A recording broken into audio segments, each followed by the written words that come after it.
Hey everyone, Mark Buckley here, founder of FMA Strength Institute, and we're back for episode number 5 with the beautiful Jimena Gonzalez. Hey Himi, how are you? Hey, how are you?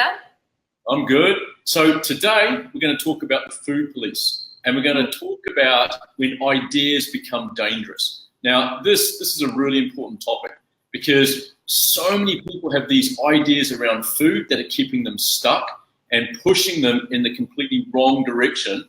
And if you're actually trying to pursue health and well-being, right? So Yeah. we're going to sort of unpack that topic today and give you guys some information that you can leave with and start reassessing your relationship with food. So firstly, Himi, let's just get into it. So tell us, what do you mean by the food police? Well, the food police is that relationship that we have inside ourselves about food that polices our behavior in relationship to food, and that polices other people's behaviors in relationship to food.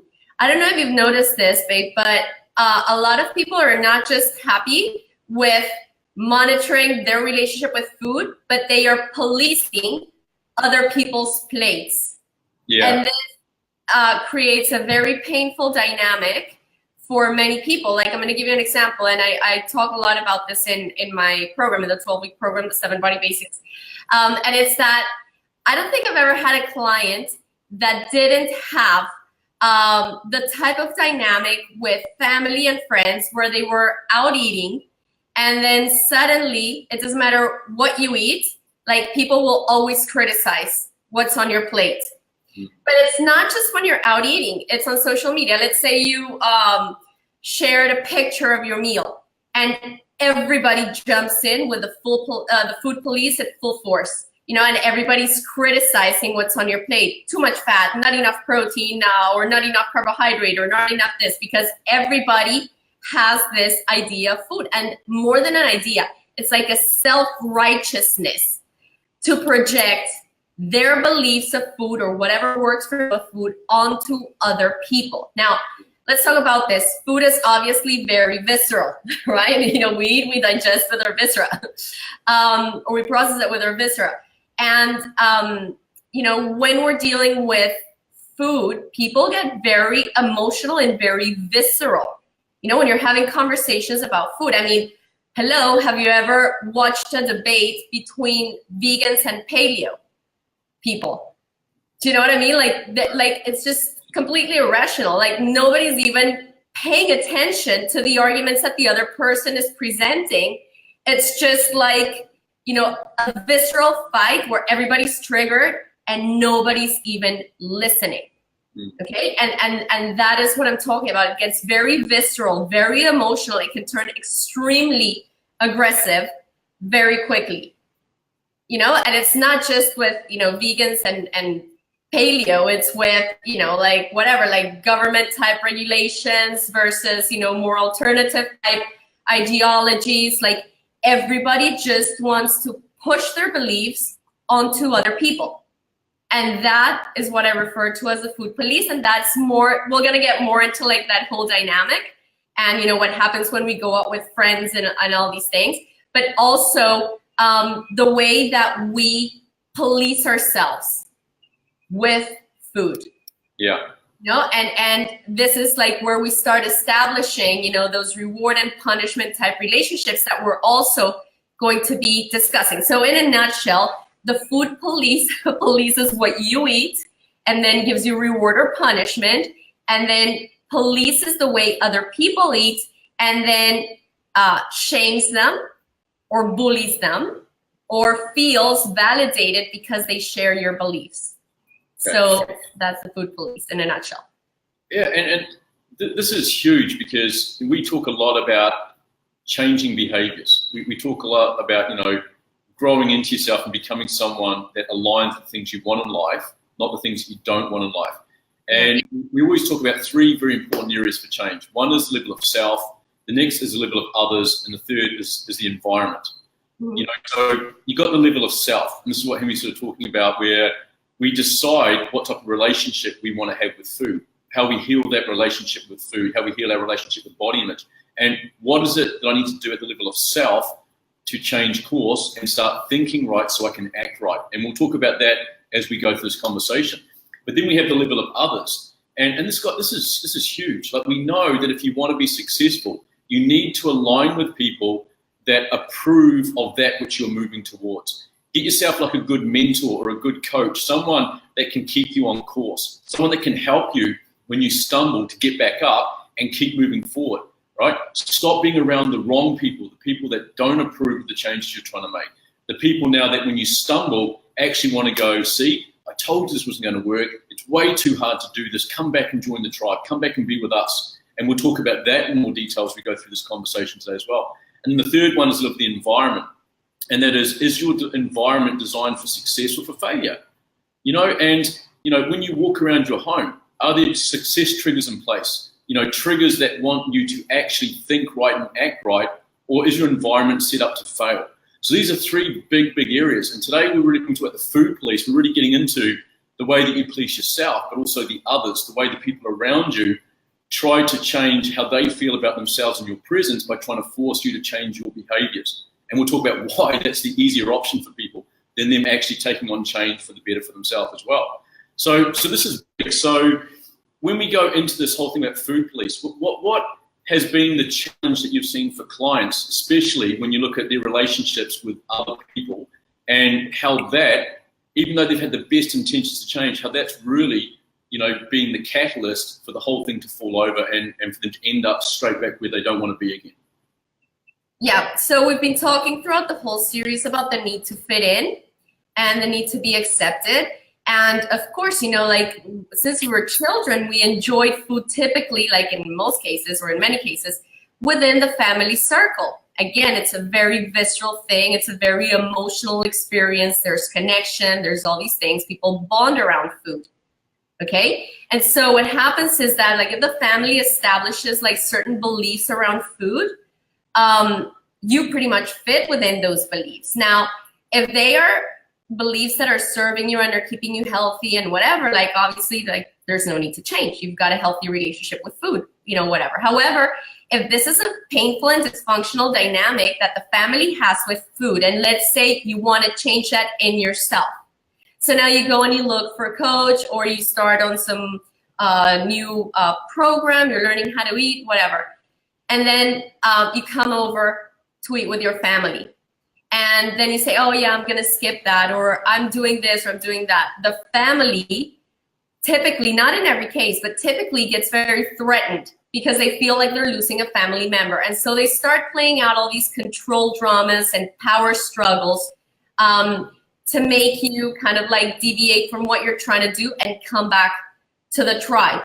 And I find that this is one of the biggest challenges that clients have, because they have not yet learned how to stay centered in their power, and they just surrender their power to the family. They go into compliance, or they go into defiance, and they rebel, and then they try to do whatever they're doing, you know, in an exaggerated way to kind of show off and like, I'm in control kind of a thing. But it really is a control drama and a power struggle that goes on. And I believe that it's not because they're bad. Like, I would never say that. It's just because they are trying to keep like the family and the values the same, and they don't want that to change. But, you know, if you're self-discovering, if you're self-exploring, you're trying to connect with what works for you, you're most likely going to have to do some things that are different to your family. It's just that can be threatening, but it's part of the journey. And this is so important for everyone to hear, because, you know, the big mistake that a lot of people make when they go on this quest to change their relationship with food is they have this idea that it's me against food.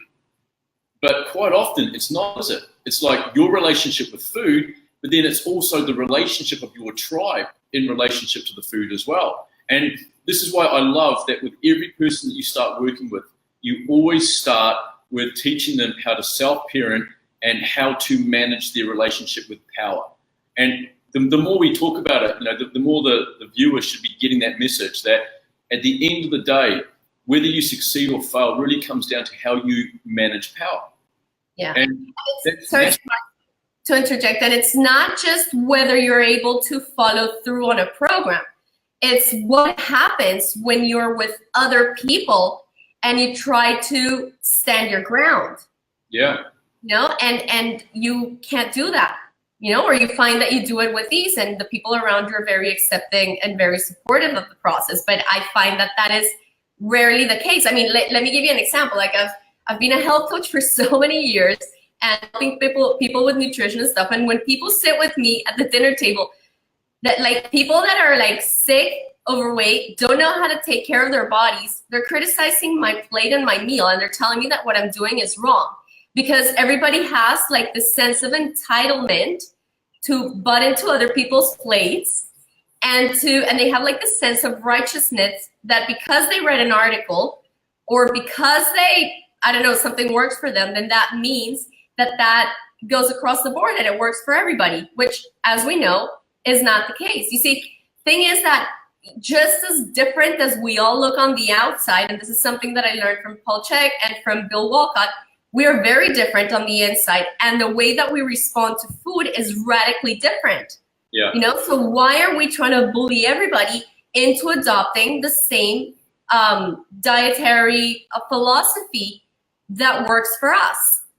You know, and one thing that I see also is that, you know, we are also over-intellectualizing food. You know, like with all of these ideas and all of these ideals, we're over-intellectualizing food, and we are not giving people the room to self-discover, as we've explored. We're just imposing, you know, ideals based on research. But the research that is being done, and you know, all these different people, we're all different. And yeah. the most important thing is, you know, I don't know if you've noticed, but when you scroll through social media or you open up mainstream media, you're going to find that every day you're going to hear something contradictory. Meaning, today, animal foods are like the worst thing you can eat. Tomorrow, they are the savior. Butter today is horrendous. Tomorrow, butter is amazing. Vegetables are awesome. Here, vegetables have certain anti-nutrients and they can be dangerous. You know, like there's so many diets, so many conflicting views, and I think that for the average person and even the professionals, you know, that are being exposed to this contradiction all the time, it's getting to the point where people are just so confused and they don't know what to eat. Yeah, and so can I just say one more thing? And so they start following a program and they think they've got it all figured out, and then the next day they hear something completely different and it makes them hesitate. So now they want to jump on this other diet because science said so. But the truth is that science said so here, science said so there, science said so there. So, you know, so it's like this big soup and people don't even know. So my invitation is always, okay, there are ways in which we can ask our body what works for us. You don't need to rely on the science that applies to God knows who. You need to turn your body into a lab and you need to explore what works for you. Of course, you need to understand certain standards and what your body says to you through the language of systems after you eat. But it's your job. It's nobody else's job.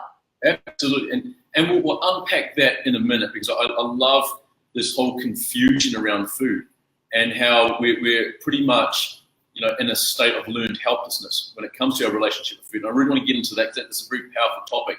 But before we do, I just want to take a step back, Ximy, and, you know, we were talking about the food police and the people that have these very strong views around food and these agendas to get people in alignment with their relationship with food for whatever reason, whether it's, you know, spiritual or because this is what's worked for me or whatever it is. But we see this a lot. And one of the things I've observed particularly is, you know, when people start saying, I am X, Y, or Z, that's when we start to run into trouble, right? Yep. So when people start to identify their sense of self with their choices, right, they're pretty much personalizing it. So when someone goes, I am paleo, or I am vegan, I am vegetarian, their sense of I is now being attached to that choice. Now, here's the problem with that, guys. The moment you go, I am, and you personalize your relationship with whatever follows that I am statement, any conflict or any sort of disagreement around that X, Y, and Z will always be taken personally by you, i.e. this is a personal attack on me now, which means I need to prove and defend. and my tribe will come running to my defense as well. So all the vegans will come to my aid, all the paleo will come to my aid, all the low carbers will come to my aid, all the intermittent fasters will come to my aid, all the keto people will come to my aid. And we build these tribes because there's strength in tribes. So one of the things I learned as a coach a long time ago is ideas can be dangerous the moment you identify and lock your sense of self into the choice that you've made. Because now you've made it about you, and we know how that plays out. We know how that story ends. So we need to be aware of that. And I always find it interesting because we're talking about nutrition. If you look at the medical model, we've talked a lot about doctors and things like that. I love that the other day you brought up Weston A. Price's research. Now, for the viewers, there's a great book he's got called Nutrition and Physical Degeneration. And I know he's going to touch upon that in more detail, so I won't go into much detail about it now. But one of the things I always used to ask is, if you want to understand health, then why not study healthy people and see what they do? Because growing up, when I was trying to understand health, if we looked at the way nutrition was kind of being discussed and the way it was sort of being researched and investigated, it was always about going deeper and deeper into the things not to do, studying the diseases, the problems, and all the stuff like that. And I used to go, why? And it goes back to this basic sense of the I am statement. So when you go, I am X, Y, and Z, in this case, I am a doctor, or I am a nutritionist, you're identifying with that role. You're making it about you now. Now, we all know, when you look at tribes and stuff, the most important thing we need is connection. And at a sociological level, besides belonging and mattering, you need to have a meaningful role in society. So there's a lot of prestige to go, I am a doctor, I am a nutritionist, I am this. And here's the funny thing, the way this always plays out, the moment you go, I am X, Y, or Z, right, you need to now justify the need for that I am, so you can always have a meaningful role and contribution to society. So if you go, I am a doctor, well, then it's kind of in your interest to find disease, to discover more and more disease and pathology and illness, because the more of that you find, the more you validate the need for there to be a doctor. If you discover what truth health is, what have you actually done? If you go, this is true health, you've pretty much said, we don't need doctors, or doctors aren't important, because you can now take your power back and heal your relationship with X, Y, and Z, and you can actually be your own doctor, which is the way it should be. Yeah, sorry, can I clarify something there? And I think that it's really important to make the distinction. Like, we're talking about, when he talks about doctor, we're talking about like scenarios with issues that are related to health and lifestyle, like diabetes, type 2, that type of thing. We're not talking about like if you have an accident, and you're going to go to like a holistic practitioner or anything. I'm not saying that there is no role for doctors. Yeah. In fact, that's to clarify for people. What I am saying is that the medical model has a role. It has a very, very important role. I mean, in the case of traumatic injury and disaster, that's the first point of call. Right? They've nailed that. But we shouldn't be outsourcing responsibility to doctors to manage our health, wellness, and lifestyle. We should stop outsourcing. We should be able to do this. And here's the thing. It's not really that hard, is it? When you start to really, look behind the veil of deception a little bit and start seeing things for what they really are, how hard is it to really become someone who can stop outsourcing responsibility for health? I'll put it to you this way. It's very simple. Go out to nature. Look at animals. Yeah. Nobody's telling them you need to do this and you need to do that and this is the right diet and this is the... Like, they all have what I've been talking about all this time, that innate intelligence that guides them to what they need to do. The thing is that we have become so disconnected from that we don't know how to access that anymore. And this is one of the things that I like to work with and try to help people reconnect with. Animals in the wilderness, they're healthy until you bring them into captivity, or unless you play around with their environment, pollute their environment, or do something like that. But if you look at animals that are in captivity, they're developing the same issues that humans are having. And the behaviors are very similar. Eating junk food, becoming sedentary, and when I say junk food, I mean processed food, because most of the food that dogs eat is like highly processed. Yeah. But, it's not that complicated. But, I think that, that bringing it back to the food police, what Mark was saying is really important, because I'm going to share my experience. As I've mentioned a couple of times through the series, As I was healing my my issues with food and body image and all these things as a teenager, or as I was discovering myself through the process, I decided to go on a vegan diet to help me heal from my asthma. And in the initial stage, my asthma cleared. Why? Because it turned out that I had an issue with pasteurized milk. So the minute that I removed all animal products and pasteurized milk went out of my diet, no more problems. Never did I have another asthma attack. So I thought it was all animal foods. Anyways, I followed this diet for 8 years. Okay, so it helped me with the asthma. And then I started to experience so many symptoms.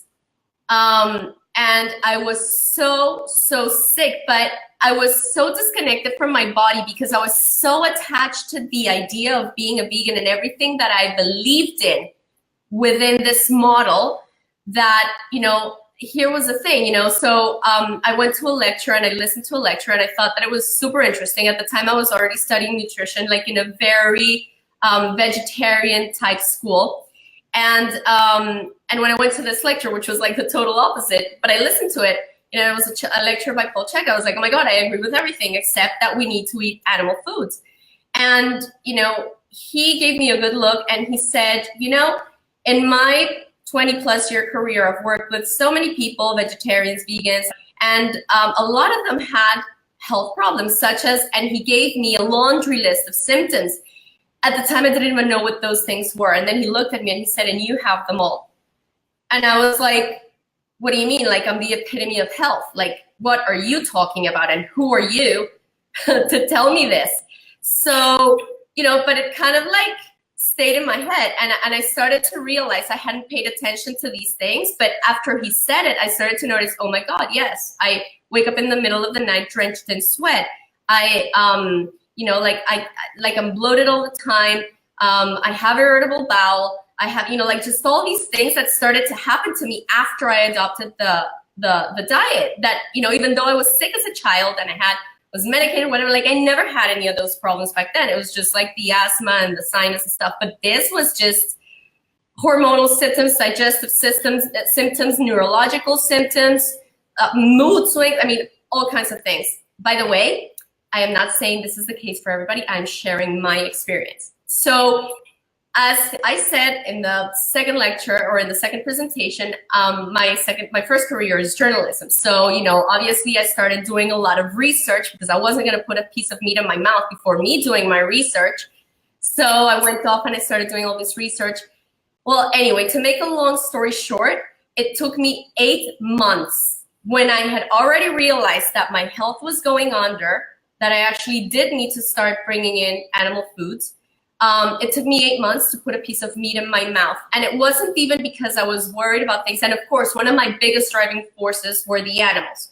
But what I realized was that what I was struggling with was that who would I be if I stopped being a vegan? Because I wasn't following a vegan diet. I was a vegan.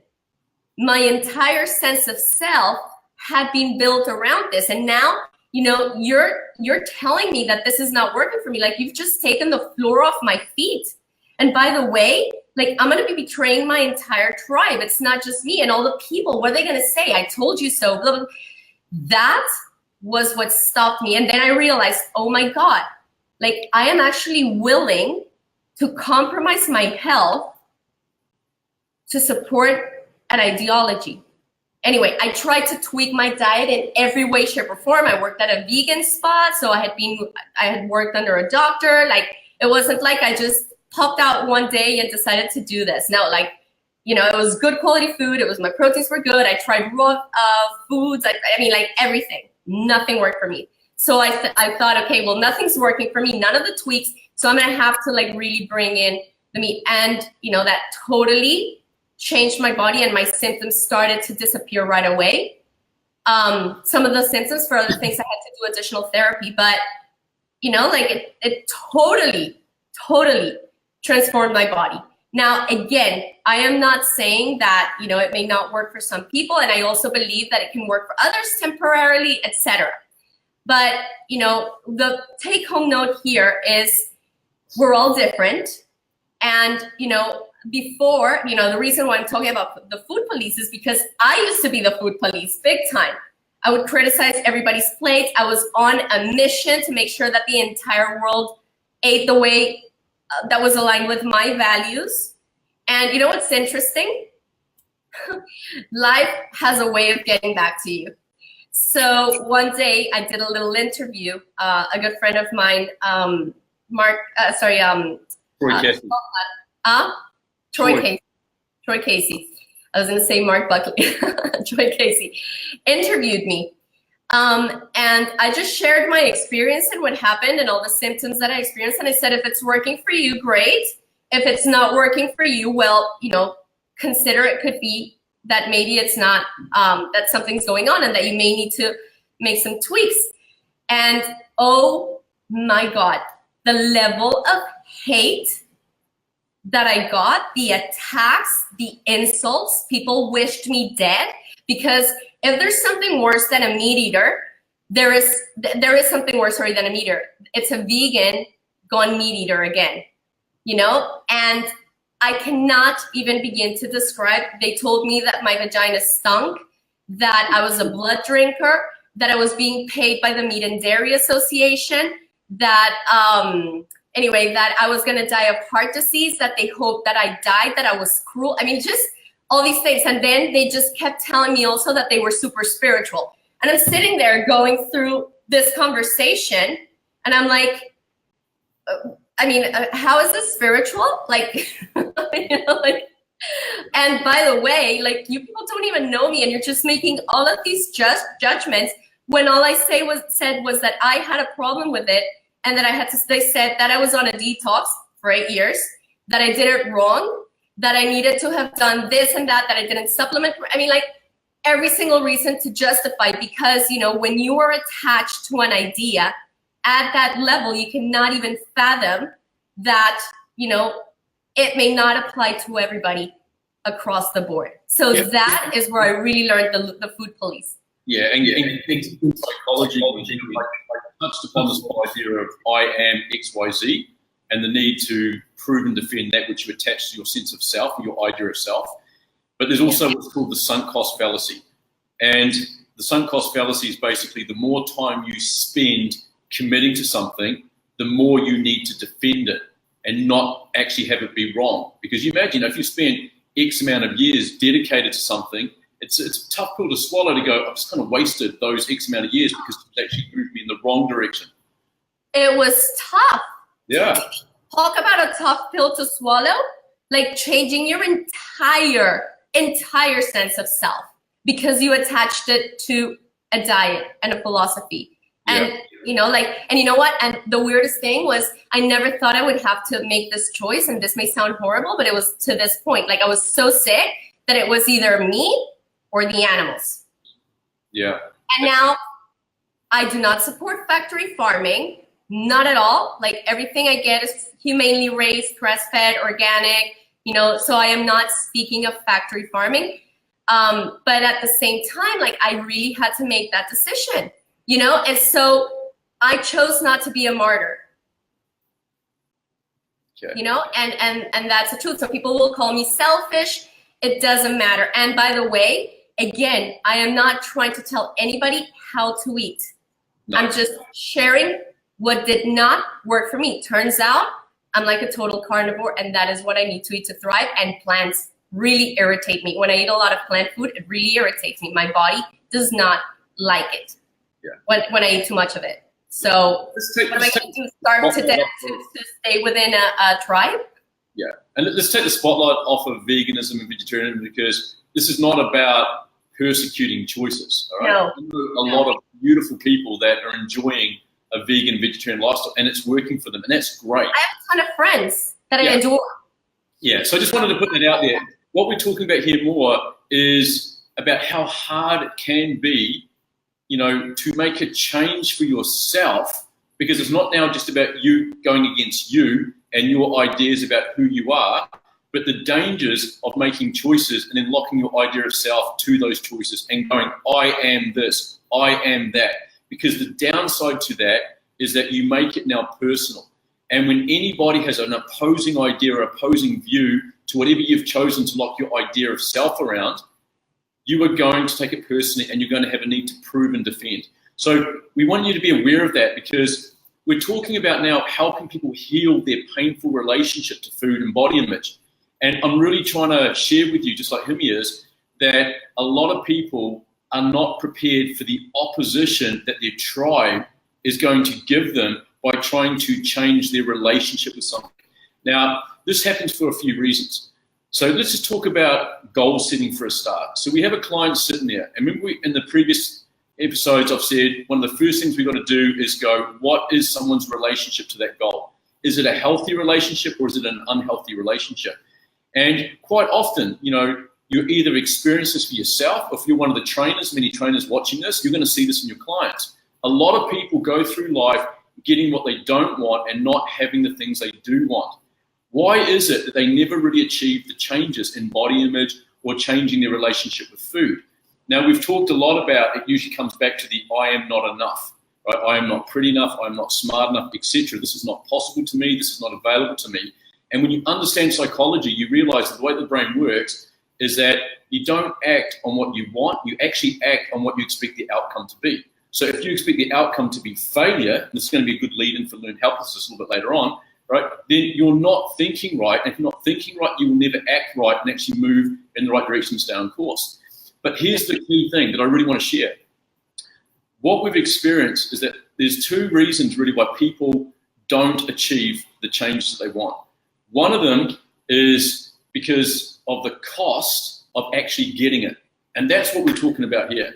And I've had many clients, and Ximy's had many clients, that the reason why they stop and they stall and then they go back to where they were is because the cost of actually getting what they say they want is too great. Because remember that the way the universe works, in order for you to have something new, you must first create space for that something new to move into. And creating space often means pulling away things in your life. And a big one, which you should be getting now, is often means pulling away relationships. Now, Ximy, talk about that. How many people are so scared to actually commit and stay on course because they've realized that to eat this way or to have this sort of relationship with themselves, it means changing and or losing their relationship with their husband or their wife or their tribe of friends. Like, how impactful is that? Yeah, it's massive. It's massive, Mark. And, and as you correctly stated, my intention is not to pick on a particular group of, people who follow a specific diet. I'm sharing it because that was what I was following at the time. But this could be applied to keto. It could be applied to conventional measures. It could be applied to absolutely everything, okay? So I'm not picking on anyone. It's so important because I know people love to take things out of context. And this is not what we're talking about. It's exactly what Mark was saying, which is the cost, especially when you've attached your sense of self to something and how hard that is to change. And in experience with clients, it's massive. It's massive because, the truth is that when you've attached your sense of self to something, and in order for you to heal, it requires that you change maybe relationships, like we were talking about, habits, and all of these things. Can you repeat the concept of wound buddies as well, Ximy? Yeah, a lot of people get into relationships, like even romantic relationships, through their wounds, and then they become wound buddies. And so healing, is not ideal for either one of the partners because now you don't have if somebody heals, now there's not a wound buddy to share the wounds with. So people tend to perpetuate each other's wounds so that they can maintain that connection.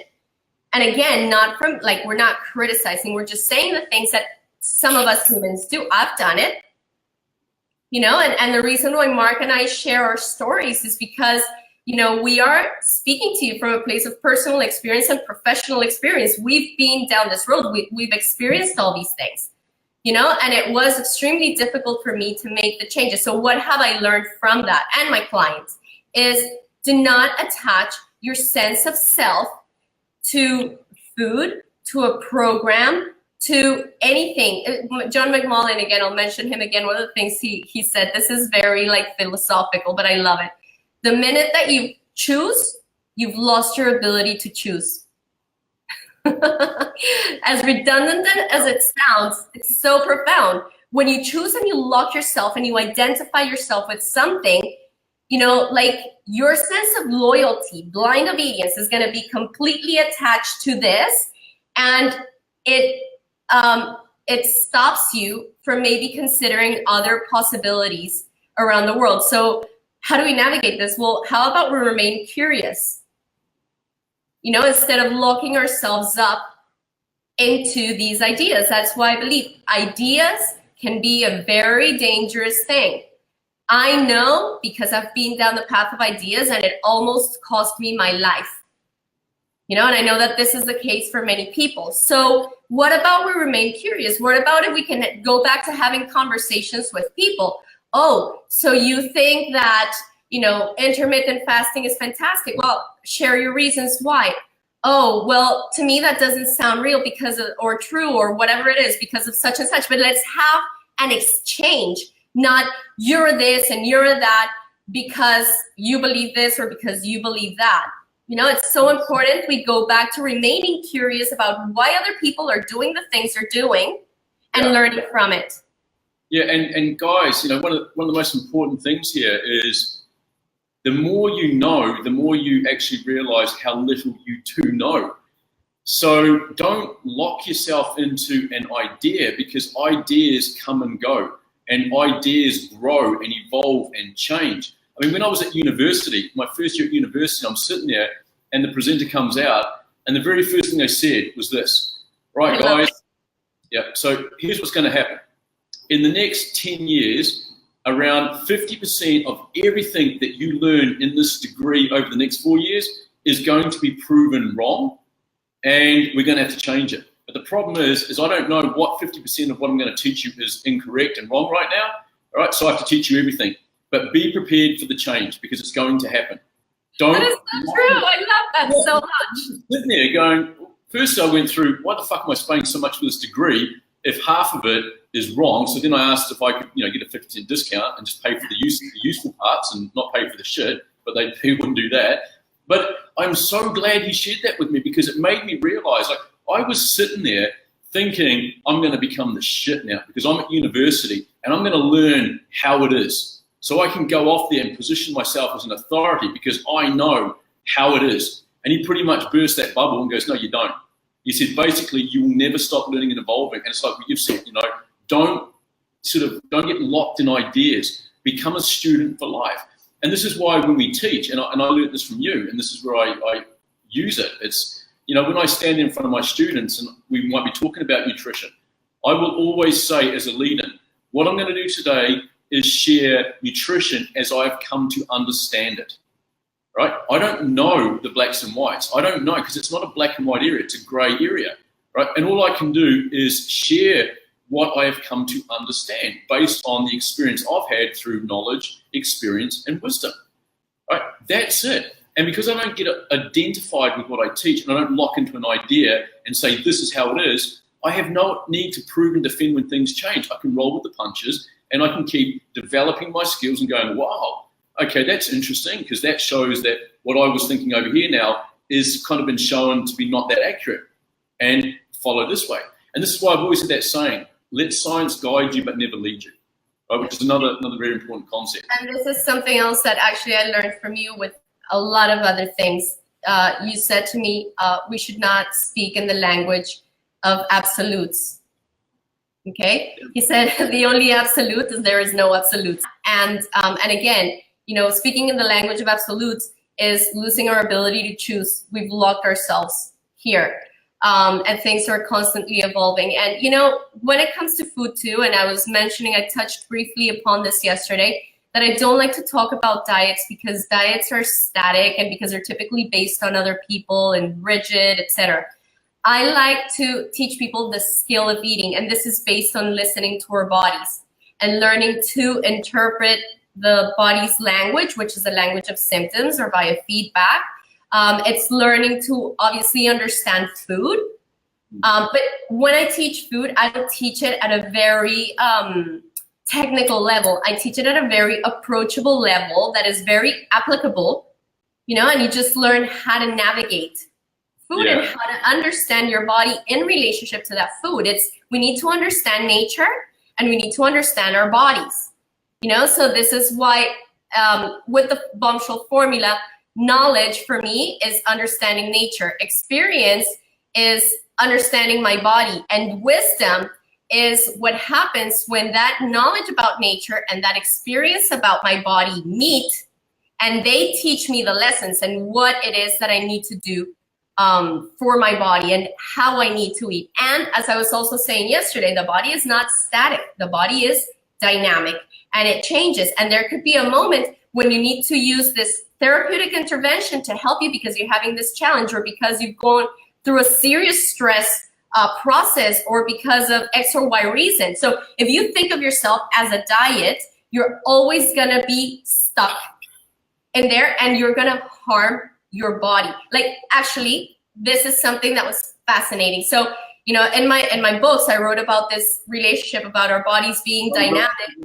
That was a great comment. Oh, thanks. I'm sorry, I'm not reading because I'm focusing on what I'm saying. So anyway, so what I was saying is that, give me a second. Let me get my train of thought back. Do you want me to do some more talking? No, I was saying something. What was I saying? I can't remember now. The dynamic. Okay, the body being dynamic. Right, so that I had written about that. And then recently, I just saw this thing coming up saying that actually our DNA is very dynamic and that it changes with the seasons. And that, how I was saying yesterday, that our needs for food change depending on climate and the seasons. Well, it turns out, or it seems like, our DNA changes when we're in the summer and the winter. And like, for example, when we're in the summer, we become more insulin sensitive. And remember, this is a time when there is more plant foods available. So we have a better ability to process these sugars and carbohydrates during this time period. Whereas in the winter, when there's not that much availability of those foods, we tend to apparently lose our insulin sensitivity. So I thought that was fascinating, and it just shows it. But people just want to lock themselves. Again, what we were discussing yesterday with the masculine energy, that it's just super linear. I think that manifests in food in exactly the same way, making people want to follow a linear program without understanding that, in that context, not just women. I was talking about yesterday women being cyclical in relationship to their menstrual cycle, but in relationship to the environment out there, all of us are cyclical because that we're in an ever-changing environment, and our bodies are constantly adapting to whatever that environment is doing. So we need to have that flexibility and maintain that curiosity and understand our bodies. Yeah, and this is the danger, guys, of getting locked into ideas, because you're ignoring one of the most important facts that I can be sharing with you, that the body is dynamic. It changes in response to seasons in terms of what it needs. The amount of stress in our life will change what we need and how much of it we need as well. As trainers and as people who are trying to heal their relationship with food, just take away, it's very dangerous when you lock yourself to an idea, because when you hold on to an idea, as Ximy said, the moment you've chosen an idea, you can't what? You can't choose. You've lost your ability to choose and grow and change and, Yeah, so you're going to keep proving and defending the idea, even if it's taking you in the wrong direction. And the worst combination is when you attach your I am. So now you choose an idea and you go, I am this, and that is when we see people really under the spell, and it's very, very hard to help people change that relationship. That's a huge part of the spell. Yeah. Is the attachment of identity to, whether it's breast augmentation, a diet, certain other body image, whatever it is. And one of the things that I've realized is that this also sets people up for the whole reward and punishment type relationship. Yeah.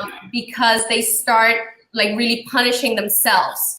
Like, oh, I'm not doing good enough. I'm not enough. I'm not this. I'm not that. So they punish themselves. They get more and more extreme. And then there comes a day when they break and they're like, oh, okay, so I'm going to reward myself because I've been really good. And then they go off on this binge. And, people have this thing, like I know a lot of people use it. I am not a fan of it, which is the cheat day. Because to me, that creates, I think, a painful relationship with food. I'm gonna punish myself the entire week, and I'm gonna take out like the enjoyment of food. It's gonna be a very mechanical, a very logical, rational process where I've quantified and turned everything into a mathematical equation. And I'm gonna remove the pleasure from food, and then on this one day, I'm gonna give myself permission to go absolutely insane. And so when people do this, like they eat a whole bunch of things that irritate them, that, you know, like don't make them feel very good, but because they're so locked in how it makes them look, they're disconnected with how it makes them feel. They feel like this is like a good relationship. You know, it's like the police right here, and then the police monitoring everything, and then it tells you, oh, you've been a good boy or a good girl, now go off and just, you know, go absolutely insane and just have all these things. So, you know, I believe, and we've talked a lot about this with Mark, it's like there's so many elements that need to be in place in order for you to have a healthy relationship with food, and one of them, huge, hedonics. You have to have an joyful relationship with food. You need to enjoy it. First, you need to connect with what works for you. That's important. You need to eat real food. And you need to learn how to prepare food, okay? And you need to make that food enjoyable. Or if you don't want to learn how to do it, have somebody who can make it for you, but make it really, really good with the proper ingredients. Mark and I love to cook. And actually, not only do we love to cook, but we have this passion. When we travel, we love to go around farmers markets and supermarkets and find like exotic foods that we don't find in the areas where we live. And we bring everything home and we make these amazing feasts. We play music. We have an amazing time. And it's all about how can we make this food more delicious? How can we bring variety? How can we make it fun? You know, it's like, you got to do this. If not, it's just going to be a miserable relationship. So it's, on the one hand, you know, the science of eating, and then the masculine energy, and then on the other side, the art of eating and enjoyment and the hedonics and all that stuff. And some people are so locked on this side and they've totally disconnected with, you know, like what helps them thrive. And then there's other people that have totally disconnected from the enjoyment, and it's all about what helps me look good. Yeah. You know, so what we need to do is we need to bring both worlds together so that we can do something that works for us, that we enjoy, and that we can maintain. This is a healthy relationship with food, in my opinion. And that's the big thing, Jimena, you know, when you talk about that, it's, we all know, guys, let's just put it out there, diets do not work, right? On average, people can sustain a diet for about 6 weeks before they fall over again, right? So we know that diets don't work. They're not a long-term solution. They're just like a very quick fix, right? But they don't work. They might get you somewhere, but it's not sustainable long-term. You'll get there, but you won't stay there. And this is the problem, because people's relationship with food is broken. It's painful. This is what Hemi keeps stressing, and this is what I keep stressing. When you think about it, this is the mindset behind most people. Right now, they go, I don't like the way that I look, right? I don't like the way that I feel. So they have a painful relationship with body image. They go, you know, that's it. Enough is enough. I'm going to lose weight. So what they do is they go, I'm going to punish myself by going on a diet. Because what a diet means to most people is to remove the pleasure out of food. You see, right now, we look at what's called the quadrant effect. So these people are sitting in the top left quadrant, and that top left quadrant is very unhealthy, but it's enjoyable. All right, so they're sitting there and they're not eating for health. They're eating food-like products, not real food. They have a very unhealthy relationship with food, but guess what? It gives them a sense of enjoyment. All right, the hedonics of food is there. They enjoy the experience of eating. They're emotionally eating or whatever. Remember, people need to have connection. And we talked about in the other episode how, because so many people today are so disconnected, and social media isn't connection, right? Even though we think we've got lots of friends, we're not connected. And if we can't connect with other people, we're always going to find things to connect with, to bond with, because we're social animals. So people have this unhealthy relationship with food that usually comes from the need to have connection and bonding. So what they do is they go, okay, so this is the quadrant I'm in. Now, I need to lose weight because enough is enough. So they flip down into the bottom right quadrant, which is the complete opposite. Now they eat a diet that is healthy, but it's really fucking unenjoyable. There is no enjoyment there. That is punishment right there, because if we don't enjoy the relationship with food, right, you're never ever going to sustain it long term. The best tip that I can share for you is that when you make a choice to change something and you go, this is the course I want to take on, then you must fall in love with the change. You must enjoy it. Right? That is the most important thing. If you don't fall in love with it, you'll never become it. Rise in love with it. Yeah, so it's so important. So this is the big tip. So whatever you choose, right, don't go, I am X, Y, and Z. Make a choice in terms of the relationship that you want to have with food. Then you get to enjoy healing your relationship with food by going, I do not need to outsource responsibility. I don't need other people to tell me, don't eat carbs, sugar is bad, this is bad, that is bad. I'm going to actually take the time to become an expert in me and find out what is my relationship with food, what makes me feel good, what doesn't make me feel good. And I'm going to take the time to love myself enough to work that out for me, to become an expert in me. Now, as Ximy was saying, you know, the most important thing you do here is that when you make that shift, right, like I said, you must fall in love with it. Right? This cannot be a punishment. You cannot go, I have to eat this way now, right, which means I can't eat the things I enjoy. Because if you talk like that, like if you're in a cafe or you're in a restaurant after dinner and they walk up after you've had your meal and go, excuse me, sir, would you like dessert? If you go, oh, look at that chocolate cake. No, I can't eat that.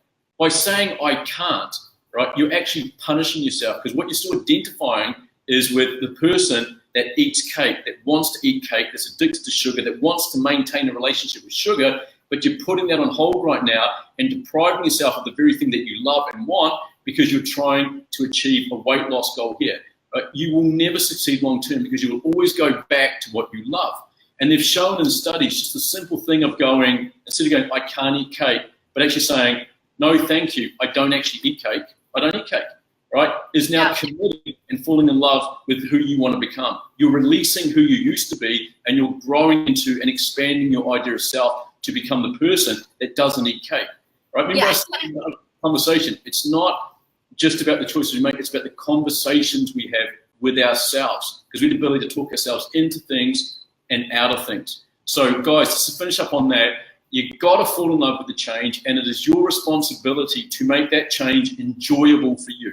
It's as simple as that. So when I transitioned into my new idea around food and the relationship that I wanted to have with food, remember, I am not anything. I just have a relationship with food that I'll eat whatever nourishes my body and makes me feel good. That's my relationship with food. That's what I was taught from Ximy, and I'm so glad that she had that influence on me. Right? But it was up to me to go, well, what are things I enjoy? So, and I've shared this before, you know, I love chocolate. I enjoy chocolate. But eating chocolate the way that we find it in the supermarkets and all that doesn't fit my relationship that I want to have with food. I only want to bring things into my body that fully nourish me, not take away from me. So therefore, I sat down with Ximy and I went, Ximy, here's the thing. I really enjoy chocolate. So how can I introduce chocolate into my life in a way that actually nourishes my body? She goes, okay, well, let's look at it. Here's some great recipes. And she showed me some recipes using like raw cacao and coconut cream and all this beautiful stuff. And we started making our own chocolate. And fuck, man, I love this stuff. I don't eat a lot of it, but it's so nourishing. It's so nutritionally dense that when you eat it, you just get this taste explosion and you just feel your body just thriving on it because it is so nutritionally dense. It's amazing. And now I can't even eat normal chocolate. If I eat it, it's like, oh, why? This is so much nicer. So when you take on that responsibility and go, how do I make this work for me? How do I make it enjoyable for me? You actually grow in and expand your idea of self and you become that person, and then it becomes easy. And when people sit there like him, you sit and go, how do you guys maintain that? How do you eat like that? We look at them and go, what are you talking about? I wouldn't have it any other way. I'm going to have to wrap this up. Ximy, what are your closing comments to everyone? Well, I mean, there's so much more that I would like to say about this. It's really unfortunate that you have to go, but it is what it is. And what we can do is we can continue talking about it more, because I think that it would be very important, especially because we're going into the holidays. I think it's very important that we start talking also about the dynamic of reward punishment also with the holidays and the new year. Absolutely. So Yeah, and then we can expand from there and continue with this conversation. But just keep in mind, I think this is the biggest take-home note. You know, we're not attacking specific ideas about food. I'm so proud. Laughing. What we're saying is, don't attach your identity and your sense of self to an idea. And thank you so much for joining us. So much love. All right. Bye, everyone.